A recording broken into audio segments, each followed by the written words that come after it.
what's even happening? What's even going on at this point anymore?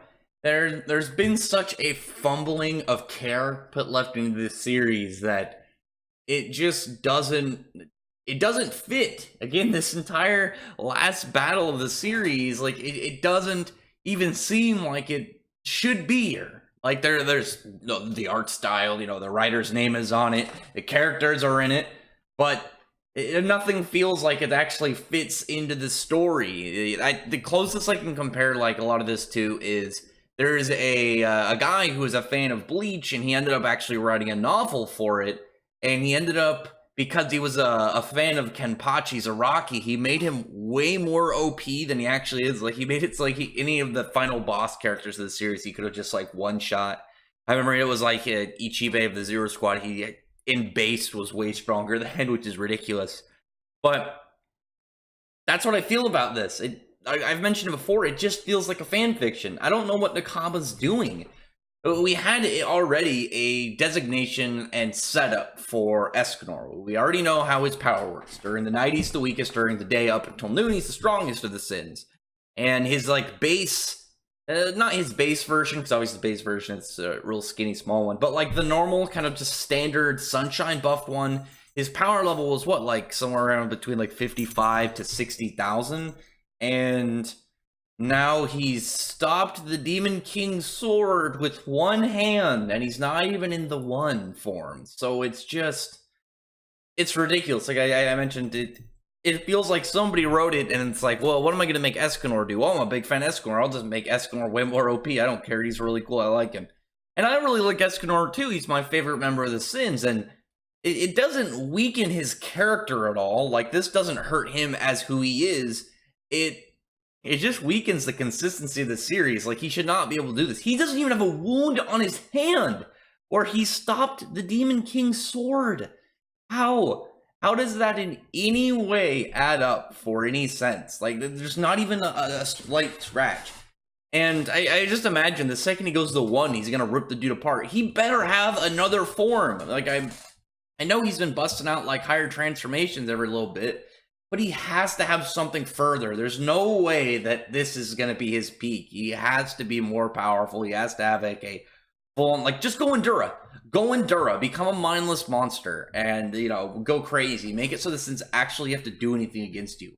Because you were already having trouble with Meliodas. Now it's Meliodas and his whole crew. And seemingly, Escanor can block your attacks with his bare hand and wound you. He's like, okay, he pushed Escanor back a little with an attack as they're talking, then Escanor comes back. Well, what's confused me is he's not using Rita, because his Divine Axe Rita, he uses that up until the point he goes in the one, because in the one, his body is the greatest weapon, so then he uses his limbs for weapons. His fingers are like spears, his hands are like swords, but he's just doing it now. So why exactly... where's Rita? Why would you cut away from that unique aspect for the one that, he becomes the weapon? It's not him using the axe anymore. I don't know, it feels like it cheapens the form for me. I'm not too sure. But he's taking all the slashes, brings down his divine sword, Escanor, cuts, just does a big slash on the Demon King. And again, it doesn't hurt Escanor, because we even, like, with the Endura... I'm still salty that the Endura got completely demolished like it did. It wasn't so bad that it was defeated. It was off-paneled, beaten, and none of the Sins looked like they even got a workout defeating this ancient super demon. And God, that's so saddening to me. But Escanor got a really cool character development point, where he was like, it doesn't matter if I don't have any of my powers, I'm still a knight. I still have to do my job and, protect people in the kingdom. I sort of do it. I need to keep doing it. And it was just like, man, that was actually, even though for, like, it was a waste of Endura, and that part made me salty. I was happy to see Escanor get that, because it was a really good character moment for him. Like I've said, good character moments can help in situations where stuff is silly and doesn't make sense. Like, even though I'm not a huge fan of Meliodas, I have liked his moments with Zeldris of, him thinking he's not going to save his brother and just having those, despair, saddened looks on his, on his face. It just added a little extra to him, to where he wasn't just this, oh, I'm either comedic or I'm this OP super killer. He got to have some actual brotherly, like, emotions towards him. But they're just then beating up on the Demon King again. They're just thrashing him around, throwing attacks, and then Meliodas and Gowther team up and go inside his mind. So now they're where they're keeping the Zeldris. So if they end up getting Zeldris awake and getting him to force the Demon King out of his body, he might end up losing a lot of his power again and then becoming weaker. If he doesn't have a vessel, then what is he going to do? Is he going to take over somebody else's body? Or is he just going to like somehow fight him as a soul? Or is it going to be over? Because I don't expect him just to latch on to another person right away and instantly have his powers. Like he only has like 2 candidates. He's got, the only other thing that I feel like could work is if the Supreme Goddess showed up somehow and did some shenanigans and like, helped the Demon King in some way that it was able to pan out and actually work into what's going on. Because again, it's like the whole thing that now that they had the advantage of when they fought the Demon King prior was Meliodas and them they had to fight both on the physical and the spiritual plane. So, you were getting at both these fronts and able to weaken him. And it's like, okay, now because Zeldris says, the Demon King's like, I need a plan for this, put him in that kind of like sleeping state using Geldra's, a fake Geldra. And now that's voided out both twice over, because now they're inside. They're going to be able to fight her and expose her, and Zeldris will be like, oh god, that's not the real one. But the actual one does show up right as they're fighting, and she picks up some blood off the ground and licks it, and then she's like, oh, Zeldris, I found you. I feel like the shockwaves from Escanor and the Demon King fighting each other should kill her, because she is not strong. Her power level, what was her power level, like 2,000? I feel like she should legitimately die from the shockwaves.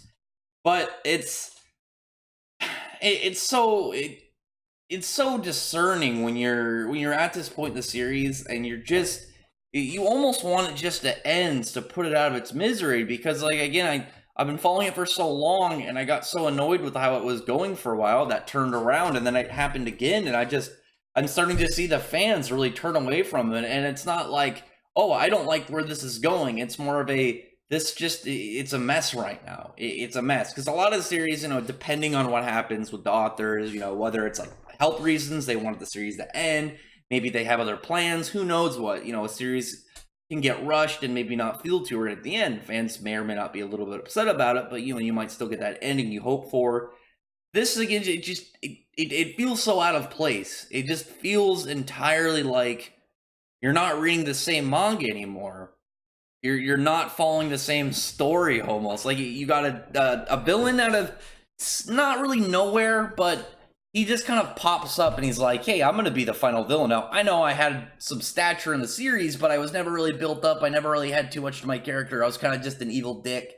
And he didn't even have that like super powerful thing. Like, people are going to probably, if they're salty with this review, they're going to take a shot because I said that like Acnologia, he was extremely powerful, and it seemed like that was just going to be his character, but then, there seems to be more of it, like with a little bit of his backstory teased, and maybe we'll get in the anime because I didn't make it a manga because of seemingly, and I'm just going to go quote-unquote scheduling stuff. I have my theories, so I'll do a different video on that eventually. But he still felt like this indomitable powerhouse to the end. They had to exploit all this weaknesses and have all this, like, get-together teamwork in order to defeat him. Whereas the Demon King, he's just getting pushed around, and he doesn't feel like a final boss. He just feels like a really durable punching bag. And all I can hope is, like, this is his base form. I'm hoping this form that he's in around, this is like him at full power, but at base. Like, and then he's gonna like do a power up, and then maybe if he has to do it, go Endura. Because if he doesn't have at least the ability, like, if Nakaba doesn't, like, at least let him try and go Endura, it's gonna hurt so bad just to see this villain who, he wasn't very interesting, but at least he was supposed to be very powerful. Like, he put up a better display in Purgatory. It took them 60 years to get past him. And now they're just steamrolling him, and it's so embarrassing. But tell me in the comment section below and what you think. I want the series to end.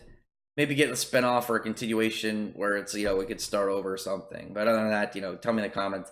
I really appreciate if you thumbs up the video, but from the like button and subscribe button, and check out my other videos. But I appreciate everyone who's already subscribed, and I thank you all for listening. Bye.